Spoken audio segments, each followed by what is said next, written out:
Okay, welcome to the second round, so to speak, right? And we will continue with the topic of writing about anti-victimization. And yes, please, Cesar, continue. Okay, thank you, Regina. Well, we are now. I saw that we are a little bit late on the presentation, but most of what we are going to talk now, paraphysiopathology, I think we discussed it, but I'll pass through it and bring the examples considering self-victimization syndrome, and you feel free to interrupt again if you need to. Okay. So continuing here, the self-investigating of the self-victimization syndrome. So the definition of paraphysiopathology of self-victimization, this is what I bring here to you. So paraphysiopathology of self-victimization is the study of change or adaptation in the paraphysiology of the self-victimized conscious vehicles of manifestation, making it possible to reach an understanding of the origins and functioning mechanism of this parapathology. So this is what paraphysiopathology is to study change or adaptation in the paraphysiology of the holosoma. All of what we talk about until now are that parasymptoms that we're talking about on the holosome study are changes or adaptations probably that can could have come from self-victimization. Of course, we have considered that consciousness is much more complex, as we are discussing earlier, and our consciousness has strong traits, weak traits, other weak traits, and other ways of manifestation, behaviors, and all that can interfere. But what we did here until now is try to analyze those symptoms considering self-victimization. And by this study, we can start to analyze too that roots that we were talking about.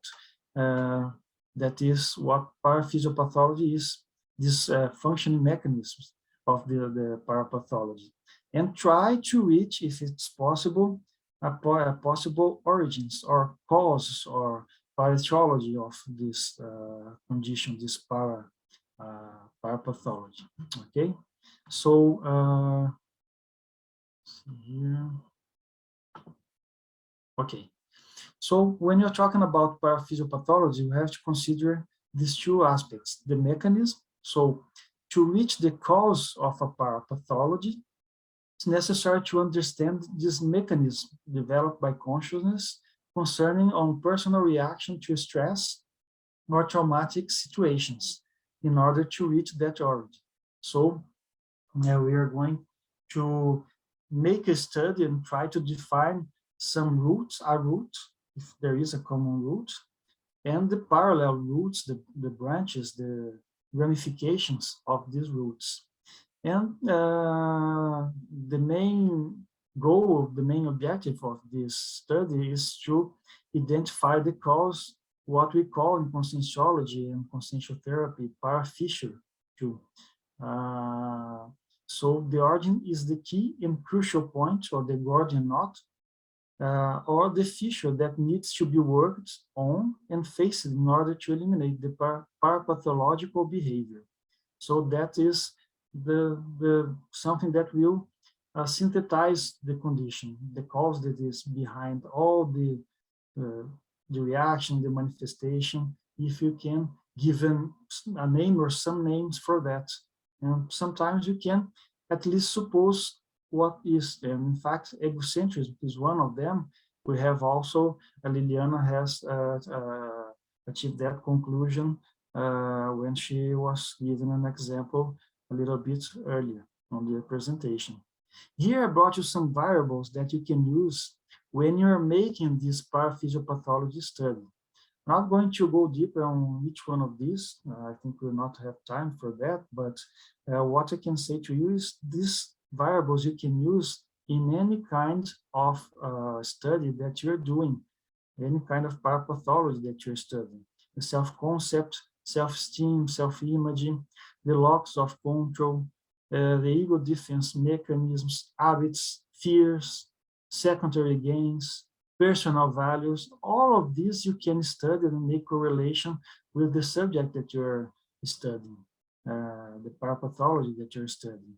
So, for example, as we told before,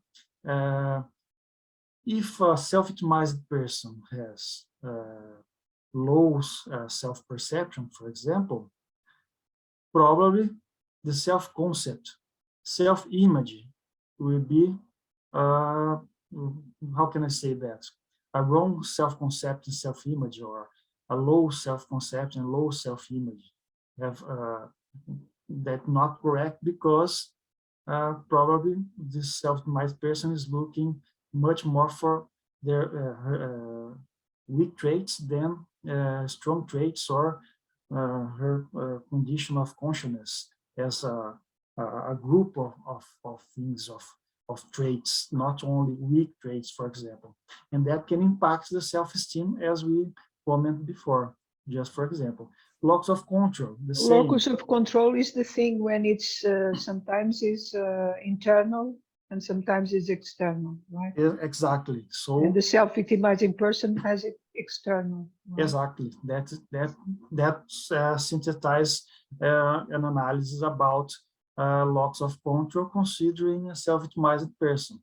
Of course, you can describe more things, the argumentation that you are going to do on your writing, on your book, but this is an analysis that you can do, and you can probably go deeper or return some things that you already has written and go on that circle technique. I don't know how it's from Conscienciology Encyclopedia. We have that circling. I don't know how can say that in English, but when you return to some subjects that you has already written about, but with another point of view. So you can do that, and you can analyze these aspects here, these variables, considering all, or considering the what you're studying, the weak trait or the parapathology you're studying. And of course, yes, that's true, what Liliana said, locus of control, how we told you before, is external, not internal. So the tendency of a self-victimized person is to put the responsibility and guilty on other persons and not on itself, in order to try to understand and make that situation that become as a frustrating situation to be something that can take solutions from there, and can learn from that thing that has happened to the consciousness. And so you have all these other variables here that you can use to understand and to go deeper on the study you're doing. So I brought you here just to have as examples, as variables that you probably will be able to study a little bit more and go deeper on when you're studying anything you're studying, considering weak traits and dysfunctional behaviors, parapathology, anything of this. Okay. I think one of the interesting things is to study all ego defense mechanisms. I found it useful, at least, right? Because Yes. it's a long list, right? And when you go through all of them, you can Yes. identify which ones you still use and Yes, why, yes. to That's understand true. why and things like that. Yes, it's really interesting to do that. We have common ego defense examples in psychology, and can take that and make a study and make an interaction with the subject that you're studying. For example, that's something that you can do too. And here, considering physiopathology, we can have a baseline for this kind of study that maybe can facilitate for you to understand and to use it to research and write about the things you're studying. So I considered here five points here, 5 aspects. So you can have some triggers or precedence aspects that are, let's say, you have that and that can influence somehow your behavior, considering self-optimization, for example. So you have that on you, that's a part of your consciousness, but that's not good because when it does an interaction with self-optimization, probably will facilitate for you to bring all the aspects, negative aspects of self-optimization out of you on your manifestations.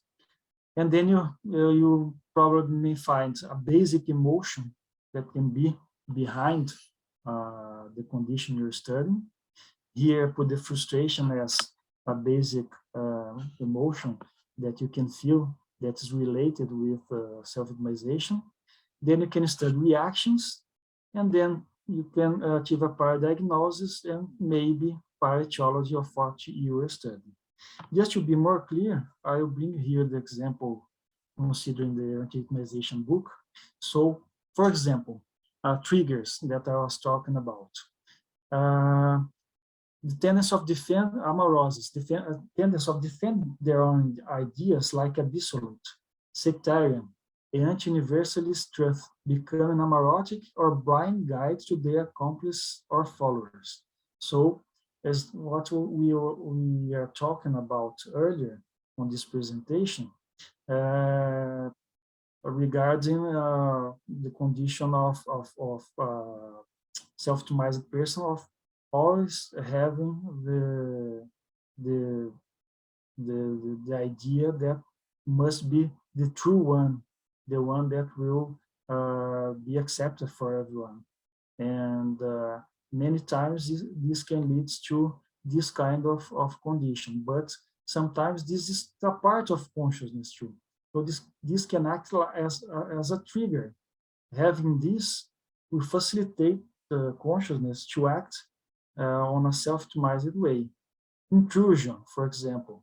So by their own victimized or self-intruded pattern, they can seem predisposed to extraphysical intrusion.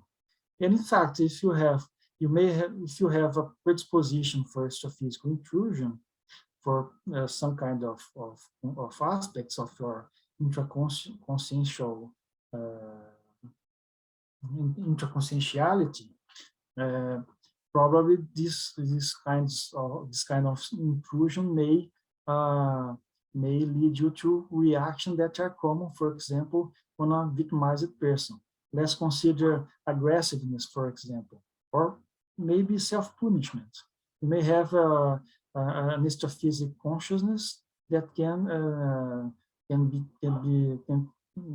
be making kind of intrusion and predispose you to that monotheism or way of thinking that is, for example, a self-punishment way of thinking, a self-devaluation, for example, or to act on an aggressive way too. So that can act as a trigger for a self-victimized behavior, for example.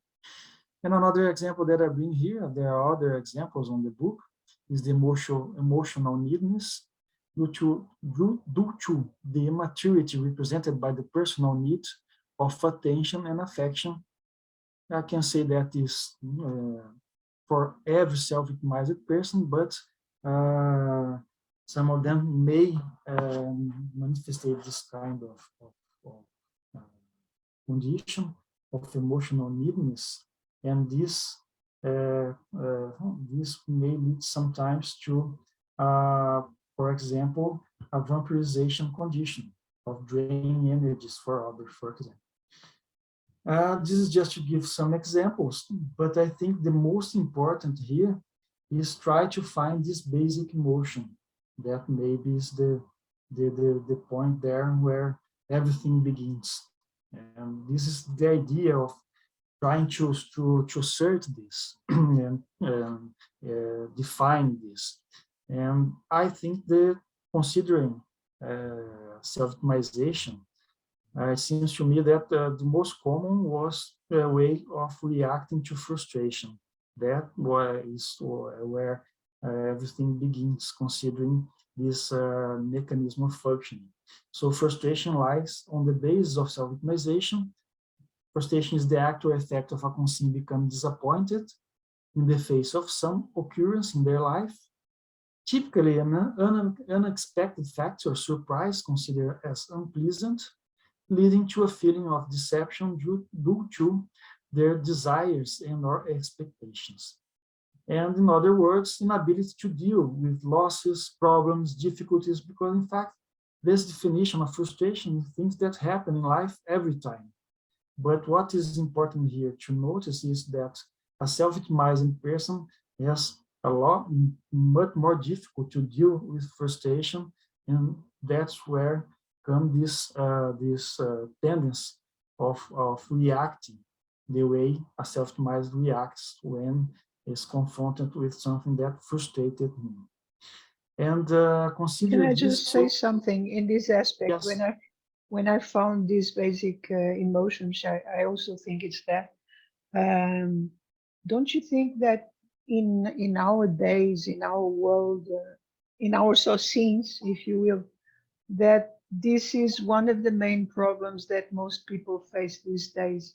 And even when you have children and you are not raising your children to face frustration, and that Yes. Frustration exists in life everywhere. Exactly, that's a common. Then it's a really big problem. Yeah. Exactly, and there are some consciousness that can lead with frustration better, and others on a worse Totally way. lose control. Right? Yes, that's where the self-optimization comes, when a person has this difficulty to deal with this frustration that are really common to happen, is something that is inherent to life. All the time we will be faced with things that are unexpected and that can frustrate us. And how we will deal with it, that's the thing. And we can deal with it with, for example, self-punishment, self-evaluation, stagnate on that thing that is happening without being able to find a solution, for example, being aggressive against something that the consciousness think that is the responsible for what is happening, for example, and be aggressive, or another way of, for example, try to find solution.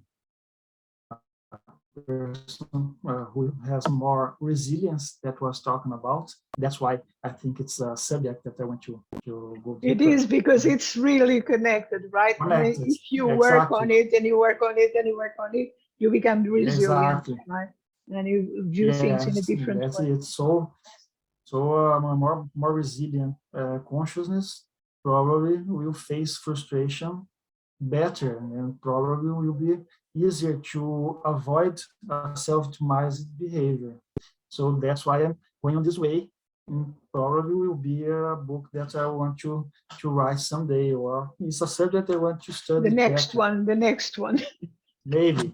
So this is interesting too, because when you start to make consensuological research, you see that you start to make this with your studies too. And you're studying something, and then that leads to another thing, another subject, and that's go on. And you can do that writing, for example,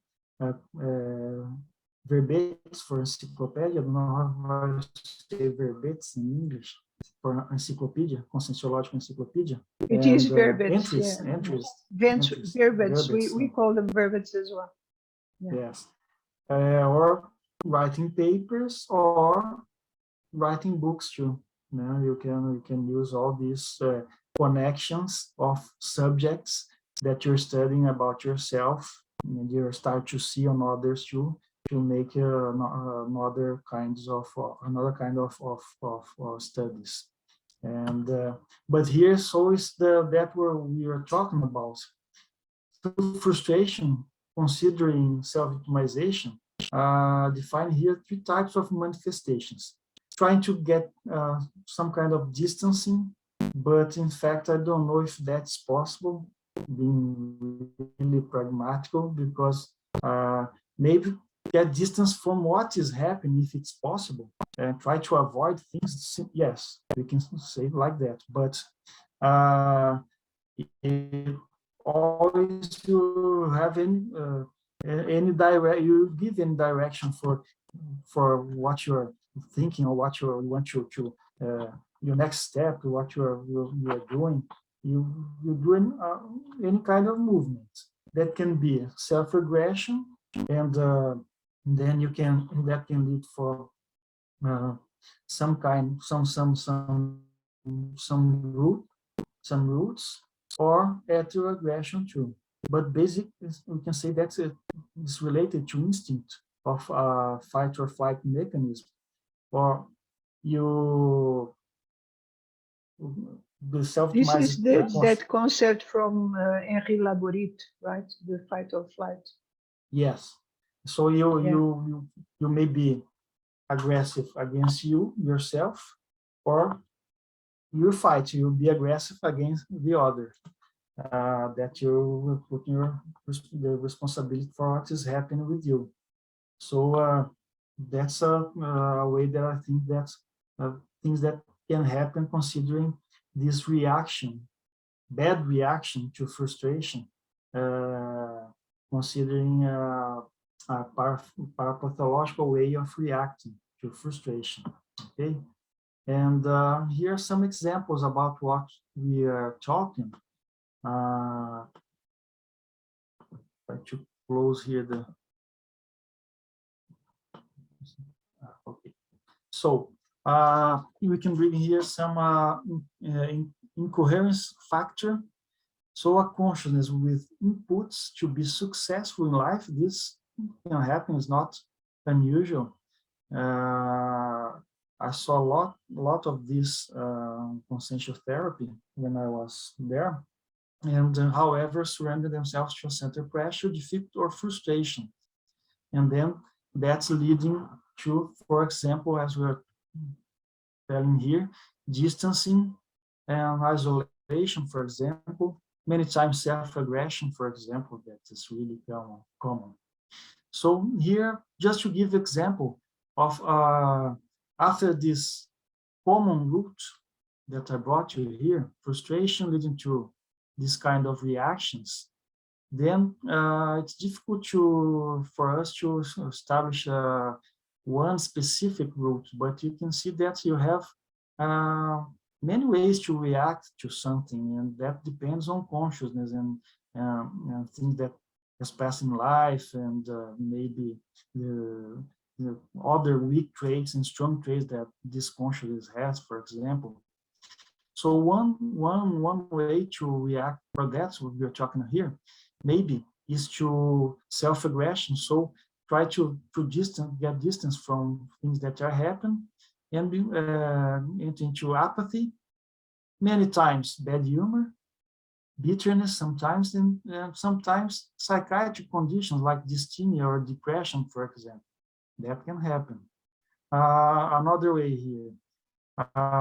Can you remind us what dysthymia is?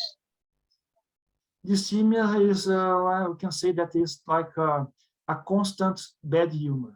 Is that person that you look for this person, and it looks like this person always with bad humor. You can synthesize like this. It's a condition like the person never laughs, never avoids interaction. When he's interacting, it looks like he's always with bad humor, for example. That's a definition we can give for that. It's not a depression, but probably sometimes this personality can get to a depression too. But it's on this way of functioning. Okay. And here I brought you another example just for you to understand what we are talking about when we're talking about paraphysiopathology. So this frustration fact that make the consciousness to be stagnate on a fast path that happens, and start to see life, for example, with pessimism, stay fixed on negative memories, and consequently on weak traits. This could be another route that we can analyze, for example. This is one related to energies that we're talking about, energetic vampirism. So chronic and emotional neediness, as we are talking about, related to emotional instability, for example, or difficult to maintain social relations if the personality, the consciousness, doesn't have a good self-esteem, self-image, for example, a wrong self-concept of itself, so can start to avoid social relation, for example, and avoid and lose opportunities, for example. So for considering this, I don't consider, of course, my English an advanced English, and I could use that as if I want to victimize myself as something that, for example, I can't do this kind of presentation because my English is not advanced, for example. Your English is perfect. Because thank you. But for example, just to give an example, what I'm trying to say here. So the self-optimized person will start to use this tendency to weak traits to avoid situations that can put the consciousness on. Can expose the person is more exposed. Expose the personality, bring difficulties that are not unexpected, as you told, as you said, and so start to avoid everything that generate some kind of anxiety. That's correct. I don't know how anxiety. Anxiety. Yes, anxiety, for example, or that can, for example, be exposed, how you told, or any kind of things like this. This being an example, what I'm talking about, but can happen on work, for example.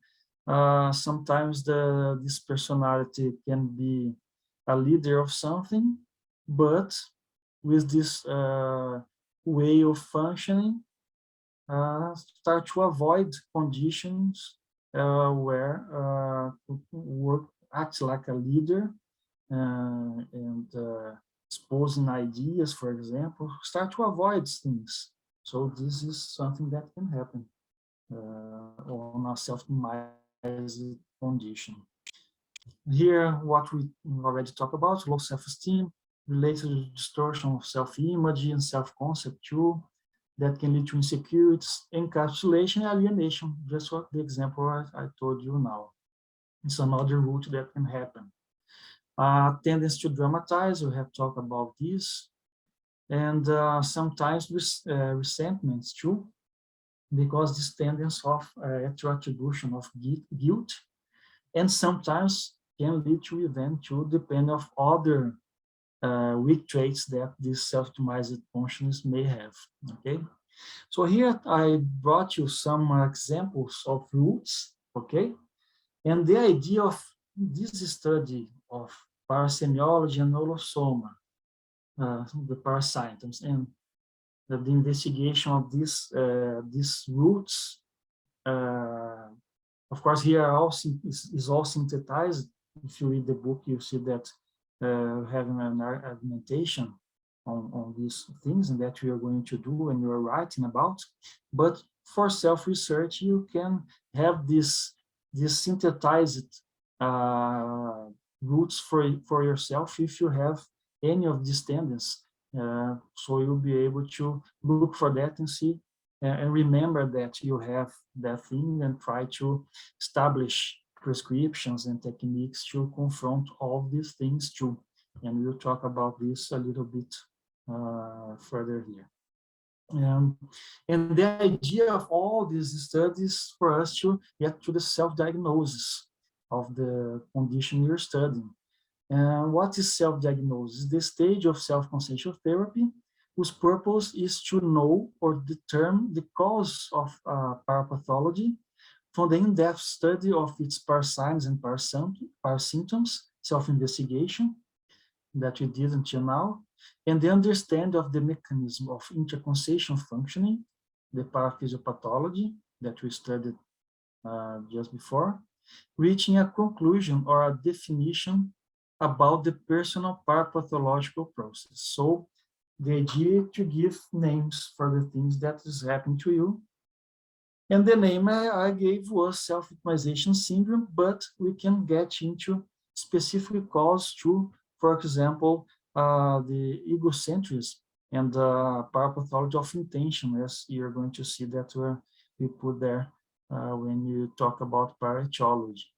So, self-diagnosis of self-victimization, what is? We have a chapter about this too. Self-diagnosis of self-victimization is the act of or effect of a conscience diagnosing themselves with the self-victimization syndrome through a parasemiologic self-investigation and study of the mechanism of personal function, paraphysiopathology.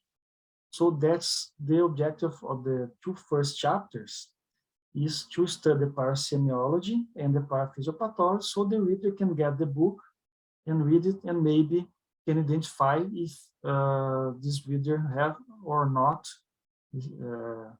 any aspect of self-victimization that maybe is causing trouble in their life and need some confrontation, overcoming. And how can we research and write about this topic, about self-diagnosis? I like very much to use this kind of conscienciometric tests that I put here, and I'll give you some examples from the book. That is the comparative tables. You can use a comparative table, and you notice there that in some other chapters, on the second part of the book and third part of the book too, I use this kind of techniques to comparative tables, questionnaires, and specifically here at the self-diagnosis chapter, I use this this conditional and I create a list of or enumeration of common behaviors. So this is some techniques that you can use when you are writing about self-diagnosis, considering the idea of elaborate a conscienciometric test. So here, just to give examples to you, how can you research and write about self-diagnosis? So elaboration of conscienciometric tests, a list of common behaviors. So this is one interesting thing that I think that you can do, because these are things that you can see with you, with yourself, and with other consciousness in life, anywhere you are. So here, for example, the second one, cafeteria. So the act of fighting with the barista over one finger of coffee missing in the cup. And this I saw one time when I was, I think I was at the airport going to to a conscienciology course, and I saw this guy. It was an old guy, and he was at the cafeteria there, and he was really angry with the barista. And this is exactly what happened. He was, is like one finger of coffee here in my coffee, and he was really angry and fighting with her and the barista with that face that I don't know what I can do for you. And it was really a terrible situation because everyone was looking to him. And of course, if you consider the self-optimization way of functioning, that was a way he developed to try to achieve things, to to achieve things that he wants. In this case, one more finger of coffee in his cup. In general, is these reactions, this aggressive reaction that we can make a study concerning the self-optimization syndrome. Other things that can happen, maybe you have seen this in time, that is the consumer of reaction due to the cashier not having a 5-cent coin or something like that to return. These are related to aggressive, but you have, for example, this one about complaining. This is really common on physicians' life. It's really common since university. I don't know why that, but create that circle with people on work and start to complain about something, about colleagues, about what is happening on the institution they are working. So this is can be a way of self-optimizing yourself, this act of complaining of something. Other one I put here, the routine lamentation regarding one's own ailments and disease in order to gain others' energy. With this, that person that's always complaining about a disease they have, and the object of this is that vampirization condition that we talk about and gain energy, for example. So just to bring some example, I made a list of 50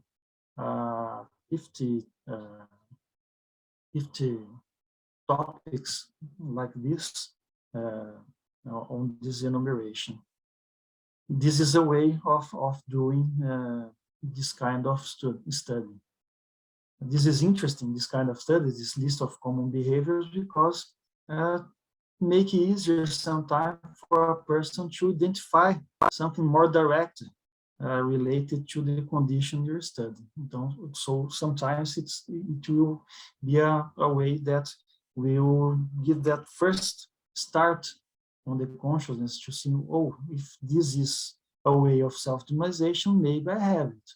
And then will lead her to go deeper on the study. Another way is doing questionnaires. So put a questionnaire there on this chapter. Here I brought you some example of questions, and you will notice that the question is related to holosomatic study and paraphysiopathology. So for example, aggressiveness. When frustrated in your goals, do you present inclination to aggressiveness? So this is a question that you can make. And this kind of questionnaire is really an interesting way to develop a self-diagnosis chapter and self-diagnose tests, a consciometric test. Okay. Other example here, self-image. If caught in fraud or inauthenticity, do you strongly defend your self-image? What is your daily degree of dissimulation? So something that can happen too. I think maybe on what we talk about until now, this is not so clear, but I talk about this on the book too. But maybe let's see here another example. Here, conflict, for example. Is your position in generating interpersonal conflicts? How often?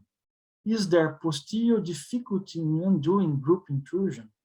So this is what we are talking about, that Latin culture that Liliana was talking about, and this way of overreacting to things, to frustrations. And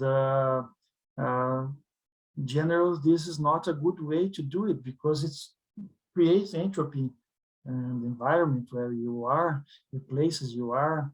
The example I gave you at the airport, because one finger of coffee, for example. So this is a question I made considering, for example, these aspects.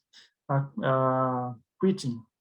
This is more related, these two last ones, with group work. So due to difficulty in imposing your ideas, have you already egotistically given up a job looking for another where you could stand out, this can happen. You fail, the person face frustration, instead of facing it, confront it, and try to find solution. It's better to abandon that work. That can happen on volunteer work too, in group works, and try to find another one in another place. And so intercooperation. Do you show a method for teamwork?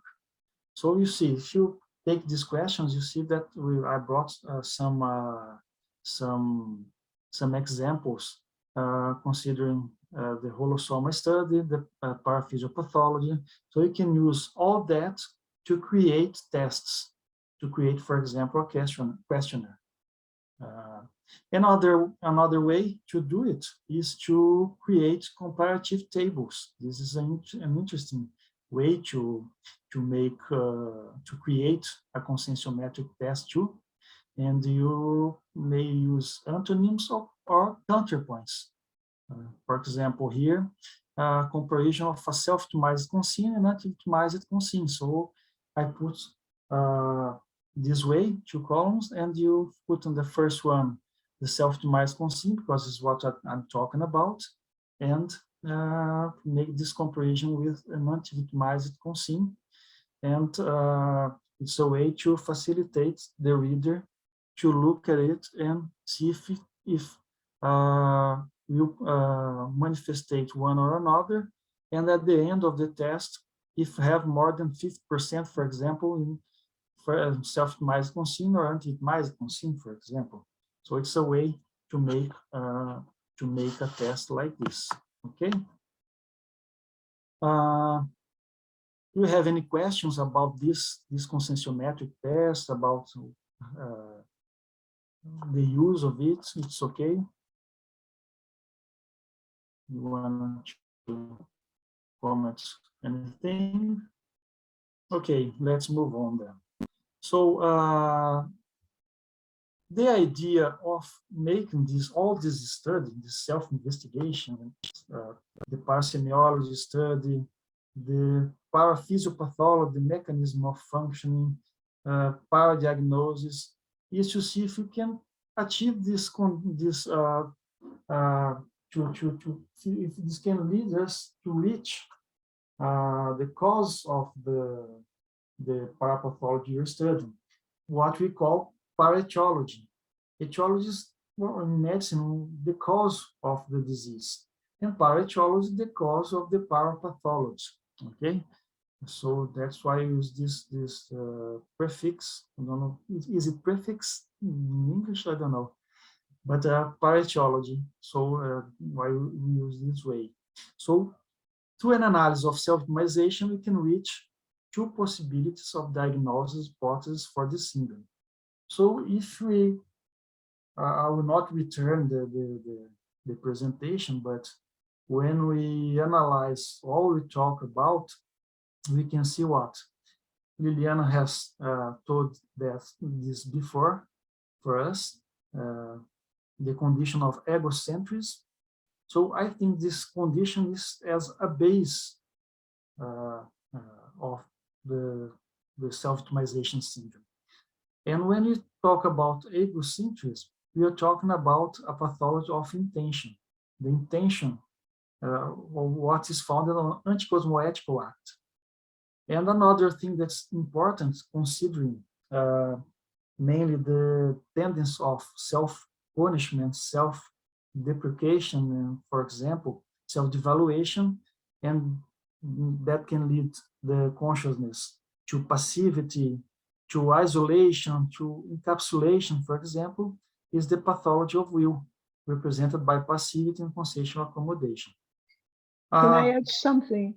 In yes. this pathology of the will, I think it's interesting. I mean, probably for all of us, I don't know, but to self-study the level of pathology of will that each person has. And one very good book is Dawes' book, which already exists in English, right? Ah, yes, Will, yes, that's Will, true. the consciousness itself, because there she very clearly states all the pathologies Yeah. And sometimes we think, no, I don't have any pathology of the will. My will is fine. And then you realize, oh, maybe I still need to work on this and on this and on that, right?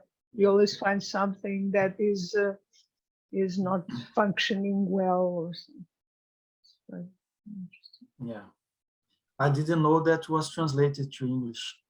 Yeah, it's already in That's English. nice. Yeah. And I did a translation of that one, so I love okay. that book. Okay. It was very And useful. okay.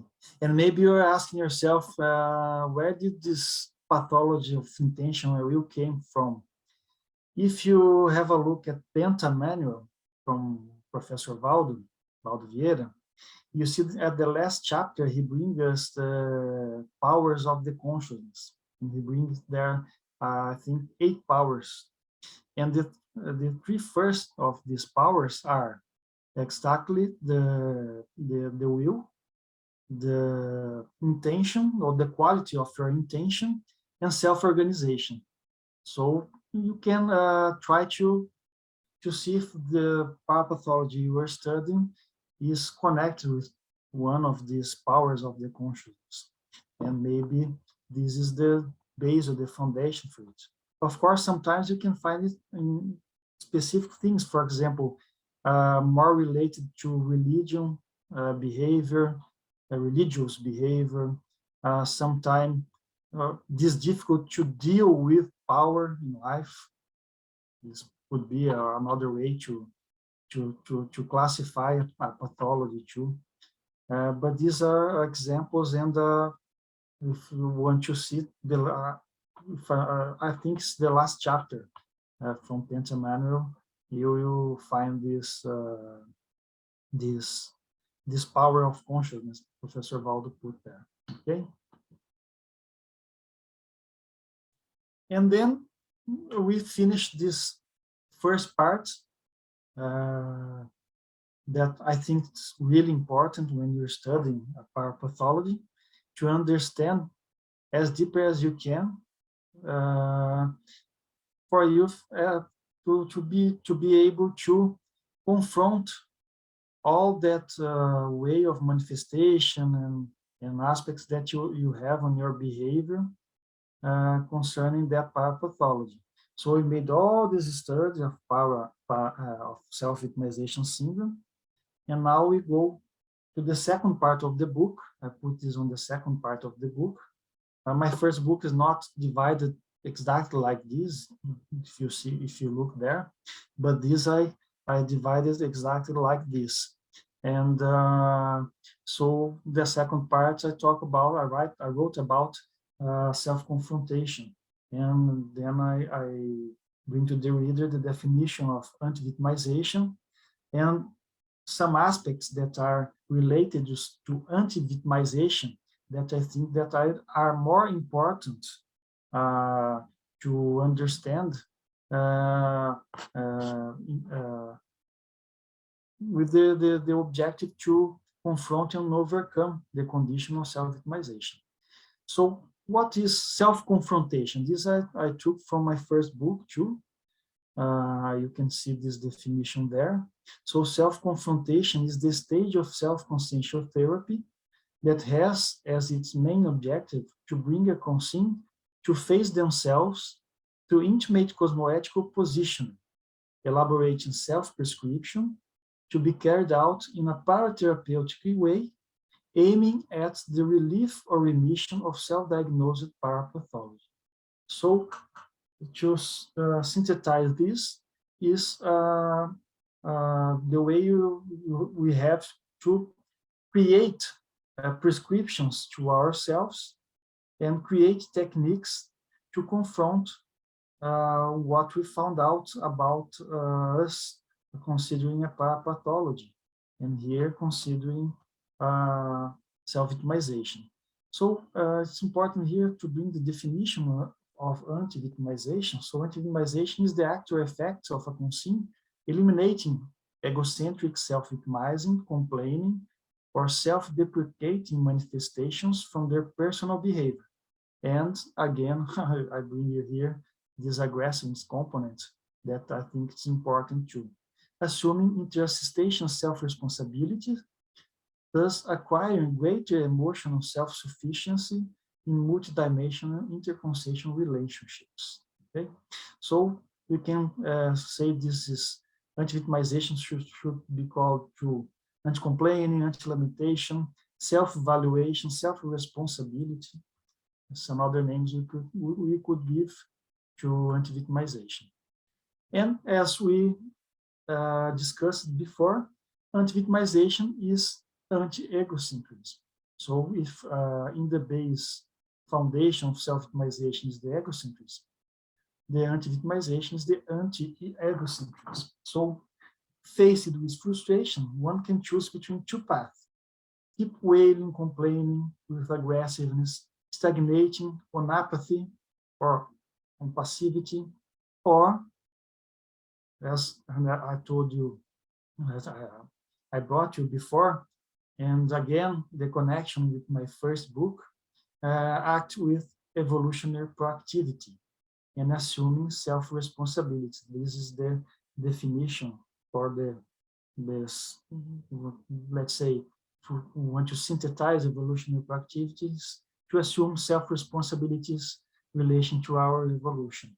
So anti-victimization is a pro-evolutionary conduct, the opposite of self-victimization.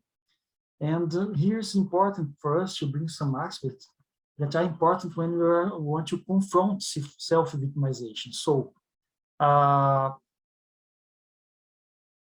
when you talk about self-confrontation, you will see that there are different chapters there, but these two, as I told you before, I think you can use, and I will talk about more about these two specifically, because these you can use in any kind of study you're doing regard to parapathology.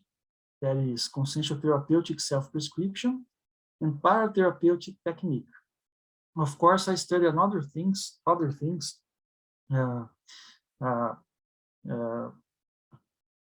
as I want to deepen the study of self-victimization. That was de-dramatization, that I think is an important part, this part of this tendency of dramatization the situations. So I thought it was important to have a chapter about de-dramatization, for example. Cosmoethical self-critic, considering that this reduced ability to do this, related to self-criticism, as I told you before, when we studied the mental soma, when we did the mental soma study. So I thought that cosmoethical self-critic was important, and not only for this, but because the tendency of the self-victimized person to self-punish, for example, and do this criticism with themselves that are not on a good way, let's say like this. So evaluate themselves, deprecate themselves for punishing, self-punishment, for example. So I thought it was important to make this kind of study. And of course, considering the difficult to accept that a self-victimized person has responsibilities on what happened with her, and start to put the responsibility on others, and so make critics with anti-cosmoethical critics to others too. So that was, I thought was important to put, to write about, go deeper on these two. And there are other chapters that are things that are the base of the self-confrontation of the self-victimization syndrome. That is the strong traitology study. As we saw, huge tendency of a self-victimized person to be weak traitist. So the strong traitology is very important for a self-victimized person. Go deeper on the studies of its own strong traits. And the last three here, I made ideas: self-matters of thing and pro-exological self-conviction, are put here as an important way to do the self-confrontation, because I think the base, as we will see, of the paretiology, that is the egocentrism of the manifestation of the self-optimizing person, is to make assistance. Okay, so to get out of yourself as an egocentric way of manifestation and start to look to the others, the consciousness need to develop an intersistential way of seeing things, of seeing persons. And if you consider we are intermissivists, and we born here now with a proaxis, so all the proaxis are related to assistance and interassistance. So identify your proaxis, what you came here to do, would be a really important part of self-confrontation, of self-victimization. And to achieve that, to identify why we came here for, study your strong traits and mega strong traits. And that's when we have the Diane books. And study your innate ideas, for example, and self-mastery routine. Okay, we have a book about that too, Guilherme Kunz. Guilherme is not yet translated, but Diane's book is already translated. It is now in layout, so we intend to launch it still this year. The mega strong. But there is a class in English about this theme that Guilherme gave. Yeah. Yes, Guilherme did the class on his book in the Bridge Writers, and so did Diane also did the class on the Bridge Writers. Okay. People can access that information, yeah. Yes, so you will not have time to go deeper on this, but you can watch these classes and read the books of Diane and Guilherme too. But what I'm trying to say here is that I define these subjects to be chapters, considering all the mechanisms of functioning and those all somatic aspects that we studied before, and the importance of identify your proaxis as a part of this confrontation of self-victimization. That will help a lot to focus on something that you came here to do, and that is related to assistance, and in order to overcome the condition of self-victimization and egocentrism. Okay. Is that shift of focus from egocentric to the group, right, to the other, that does the trick that helps you overcome this? Yes, that's the idea. Mostly. So I keep bringing here a sentence that was wrote by Valdo. If the person maintains an intersistential view, they tend to stop complaining. That is the base of self-optimization, thus achieving consensual liberation. That's definitely when primary childish relate to egocentrism, complaining is over. So that's why I think decided to write chapters about these themes, these subjects, and to go deep and put them as a part of self-confrontation of the self-victimization.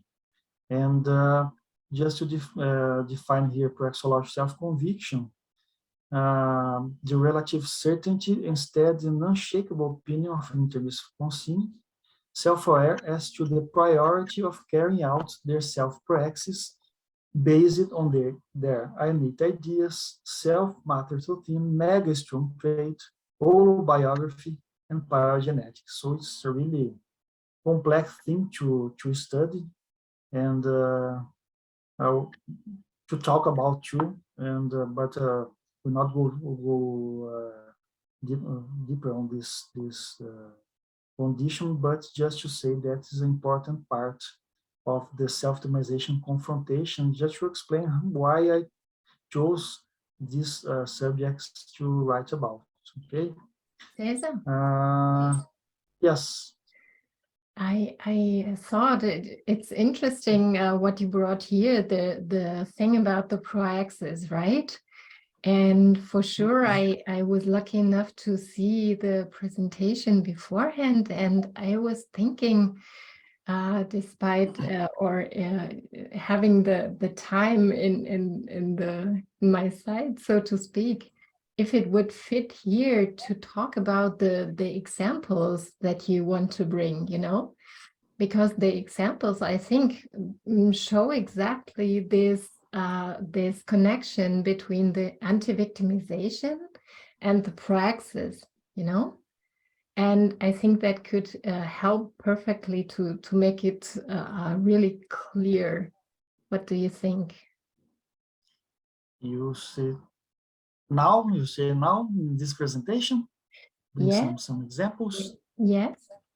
Do you want to Okay, talk about the examples? I can bring my own example here. Maybe it's would be Okay. fitted on what you're asking about, Mhm. because Great.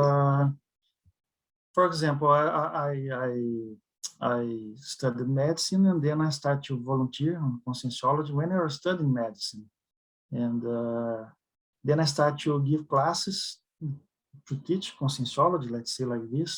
1999, when I was finishing my graduation, and after a few years, I identified this condition of writing as something that has really a lot to do with my praxis, writing books and talking about writing.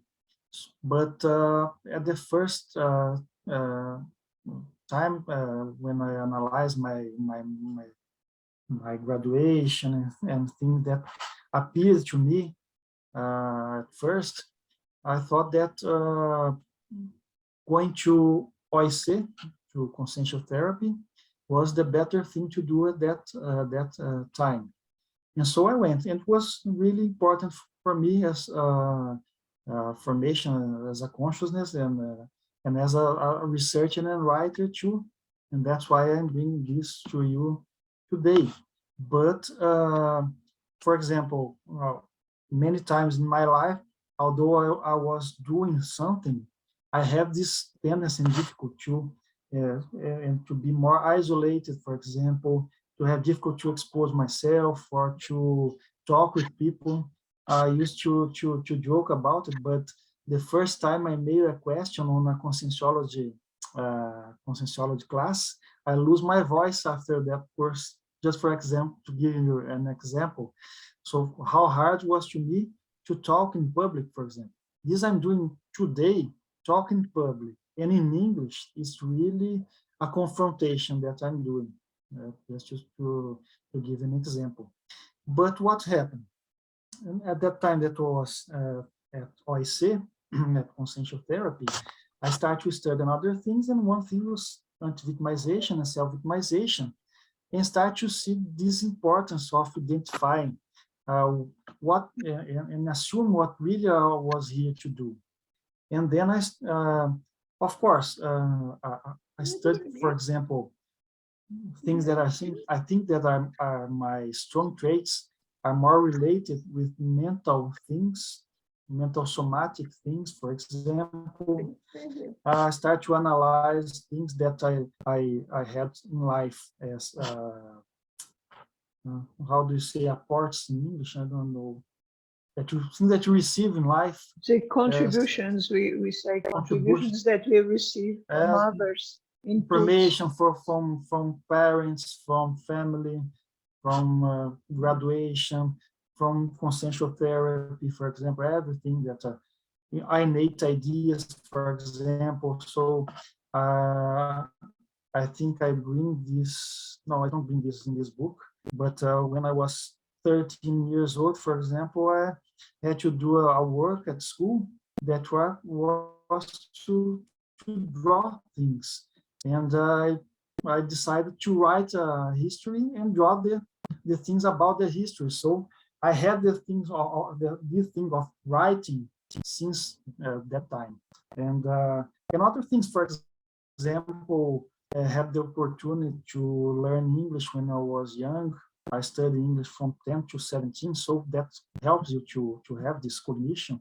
It's better when you learn earlier, for example, and other mental somatic things that I had identified over the years after that. And one important thing is that writing came to me stronger when I started to volunteer at Conscienciology. So that's something that made me to make a connection with praxis, for example.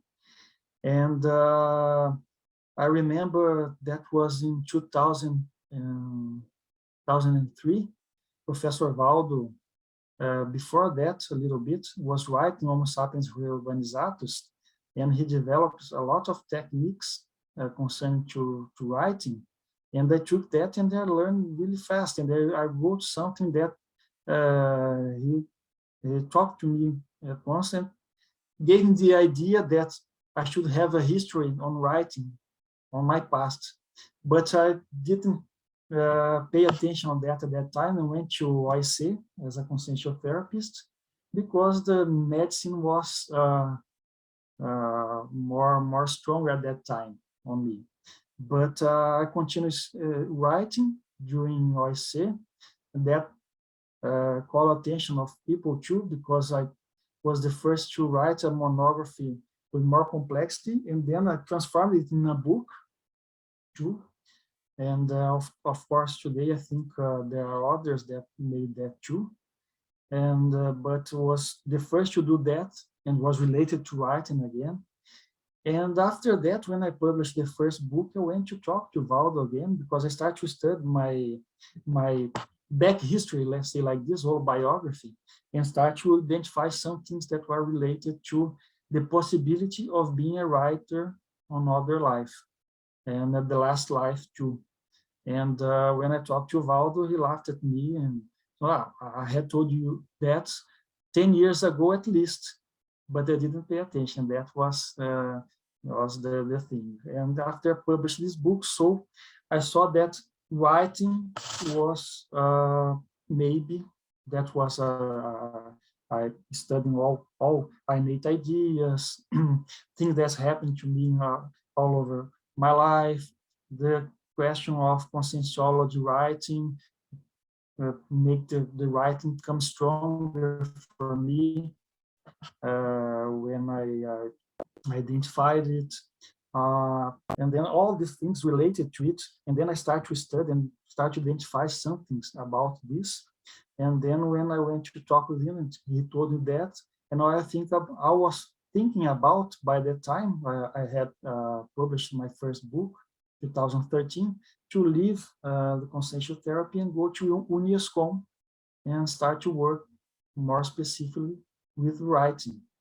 And when I did that, things changed a lot. And these chapters I talk about on my book, self-confidence, for example, when you define, when you identify what you really have to do here, as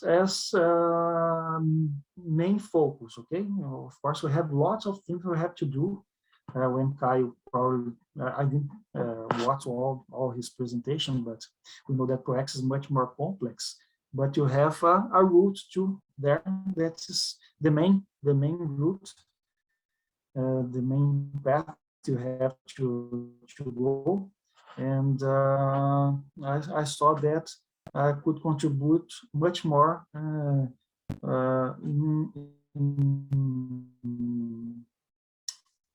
talking about writing, studying. I went to UNIESCON by that time and stayed there first as coordinator when I left essential therapy. So I stayed as coordinator of UNIESCON from 2014 to I think 2016.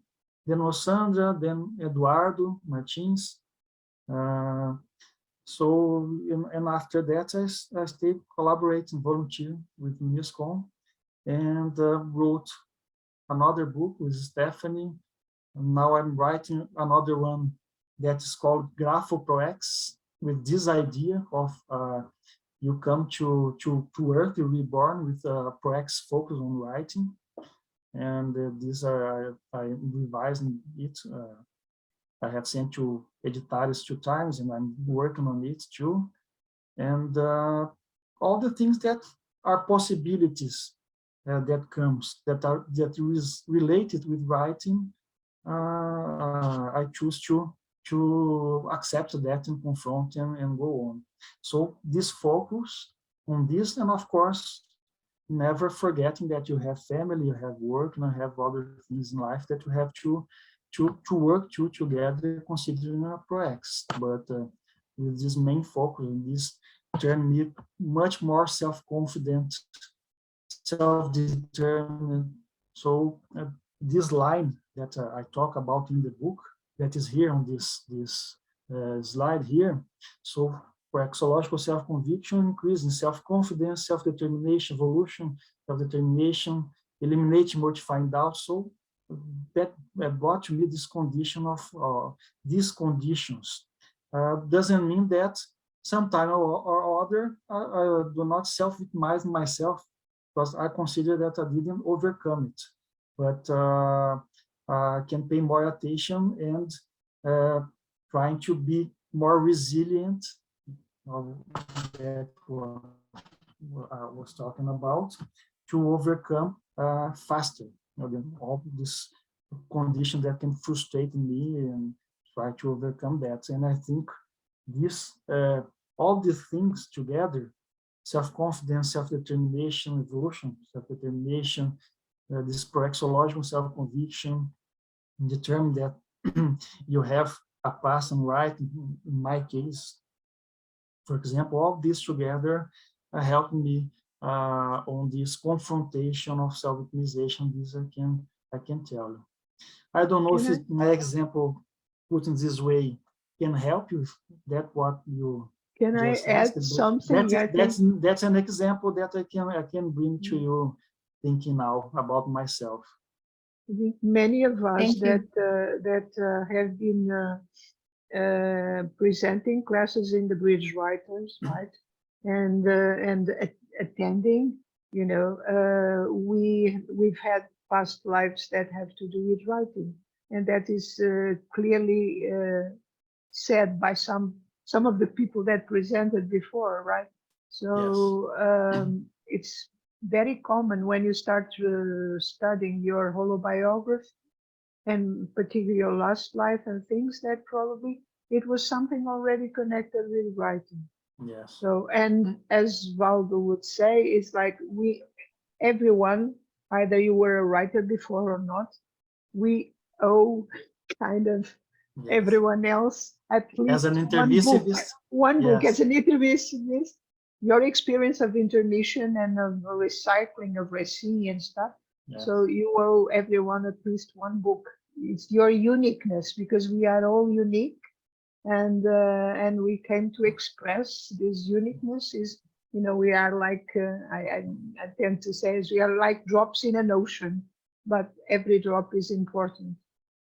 Yeah, and of course, to live something that probably will be easier for you to find this in another life in future. As well, first for assistance, and then to assist ourselves in future. Yes, yeah, that's it. Just another example, as you were talking, when I was at consensual therapy, there are some consensual therapists there that are really good in being a consensual therapist, and has a background that you see that was a part of their lives doing that, and assist using that kind of technique. And I put myself, when I was there, much more learning than helping. Of course, I helped a lot there too, but I learned a lot. And I don't think I have the same ability, for example, that there are some consensual therapists there. I don't know if they are there today, but really have an ability to talk with the evolution and make them think as he was talking about something. So this is specific ability, and there are some consensual therapy that has this ability to really develop it, and for sure something that they bring from other lives too, and it's really a part of important, well, maybe probably the most important part of their praxis. And so if they stop and make a study of themselves, mega strong traits, holobiography, paleogenetics, and ideas, probably will see that there are a lot of things that are related with this ability of being a consensual therapist too. And that is really interesting. So that's why I think it's so important for us to define and identify these things in order to confront a condition of being frustrated with things in life, because you know what you have to do. So, okay, I was frustrated, but now well, I'll move on again. I could learn with that, and let's go on. I have important things to do. I don't have time to stay feeling pity of myself. Is that correct? I don't know if that's correct, or something like this. Okay, stay there's self-evaluation, self-punishment, or things like this. You know you have things to do. You have identified that. So that increases your self-confidence, your self-determination to maintain on things you have to do. So that's why I think so important on self-optimization. Okay? I don't know if it's okay. If you want to Regina wants to bring us some comments or point of view. Yes, thank you. I think it's so important to have this example, right? Because we learn by examples, I think. Yes. So in that sense, I think yeah, that's really important to understand that. And also how can I say, I think this is one of the reasons why people like to watch movies, for example, because Yes. figures are visible, and I'm talking about good movies, right? Didactic one, pedagogic movies, right? Not just movies, you watch for whatever reason. Relaxation. Yeah, right. And so sometimes we can understand things by watching a movie, because we can identify, we can learn by this example of the person that is shown there, and we can see ourselves and yes. learn from that, right? That experience. Yes. Yes. And in terms of this tendency that we all share, I guess, in different levels, maybe is the question that I sometimes ask myself. If I'm frustrated by any situations, I ask myself, how did I create this? Right? And yes, so this is the moment when I try at least to change my perspective, right? And yes. to understand things better. Exactly. Right? And do that without self-punishment. That is the challenge. Exactly. Mm-hmm. Yes. Exactly. And do that in a cosmoetical way with yourself, and use that to learn and to move on. Exactly. So unfortunately, our time is up for now, for today, right? And I think it was so important and so interesting, this topic, and I think we can for sure move on and deepen that, and we hope we will have an opportunity to do this in the future, to go deeper on that. And I found it very interesting that you always did the connection with the writing process as well, right? And I'm really curious to one day to have this book in my hands about the writing, what you plan, right? Sorry, I forgot the title that you want to give. Graphopraxis, right? Graphopraxis. Yes, because for me, it seems like a continuation of what you brought today, right? Yes, true, so, yes. Awesome. So hopefully one day we'll be with this book in your hand, here in the Bridge Writers, right? Okay, I hope so. So I don't know if you want to have some final words. Okay, guys, this is what I was going to ask you. So I think we do not have time anymore. But I think it's okay. I think I was able to at least pass the main aspects that I want to bring to you here concerning the parapathology study. Concerning the self-confrontation, I think too, because of this that you were talking about, I think the example. Cesar, we can, if you agree, generally authors do, we can share your PPTX presentation, you know, okay. on our website. We Yes, can no problem. upload that so people will have all the slides, you know. These Okay. and his presentation was a bit longer, right? So there's a few more slides. So I want to put just complete. on here the end. That's toward close to that this is the chapters that I talk about. I don't know if you're seeing fully here. This is the chapter that I talk about that are in the evolutionary proactivity, my first book, that are specifically related to this presentation. And you can have it all there, but unfortunately, it's only in Portuguese. And here Liliana translated the chapters, but the numbers are the numbers of the chapters. And if you detach all that and put together, you have a small manual of self-consensual therapy, I can say that. But this chapter are all along the book. But you can, if you take this, you can have all these aspects that we discussed here, and of course, using the example of the book anti-victimization. And yes, you can share for me it's no problem. Okay, I don't know if you can leave a link on the ISIC YouTube. I don't know, or yes, Instagram. we can arrange this, right? We can put it in the description and make it available for the people. For me, it's okay. And we generally upload every PPTX to our website. And Liliana was really correct that this was for 3 hours, and I thought that made 5 hours, I think.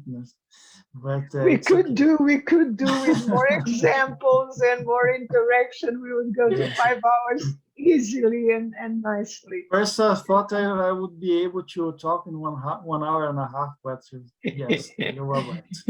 Your experience was but it was fantastic. It was really good. Thank you. But I hope that this presentation can help you to develop this way of research and writing if you have affinity with it.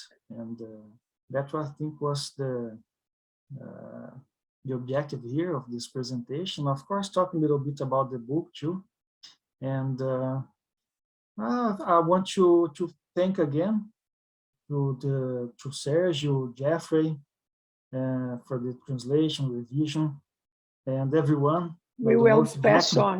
Everyone that gave a look at the book before it was published, and of course for all you that were present here and to bring us this opportunity, the authors of conscientiology, to talk about writing and about the content of the books too, and help conscientiology to spread these ideas of conscientiology all over the world. That's what I want to talk about. Yes, okay. I found it very, very interesting. And maybe one last question is the chapters that you put here, is this available in an ebook? Or is the book printed? Great question. I don't know if it's already published in ebook. I don't have this information for you. Okay. You can buy, but yes, but to buy from Brazil to Europe is I don't think it's Okay, maybe this is Maybe something that's for the expensive. future, right? Yeah, I don't have this. I think we do not have it in ebook. I think we Okay. do not have. But Okay. maybe you can have a look at the storage of ebooks. But Mhm. I think we do not have. Mhm. Okay, great. So Okay. guys, thank I'm you so really much. grateful because I'm writing a book that it's autobiographical, and I'm exactly studying some stuff that and I had a mother that had this very strong trait, so it's been very useful Okay. and a big example and to understand this thing as well. So very nice. Okay. Thank you. Thank you Okay. all. Guys, thank you all Mm. for being here. And we hope to see you for the next Bridge Writers, right? Yeah, thank you very much. Thank you. Thank you. Bye-bye, you. guys. Bye. See Was you. really great. Thank you. Thank you. Okay. Thank you all. Bye bye. Bye-bye. Bye bye.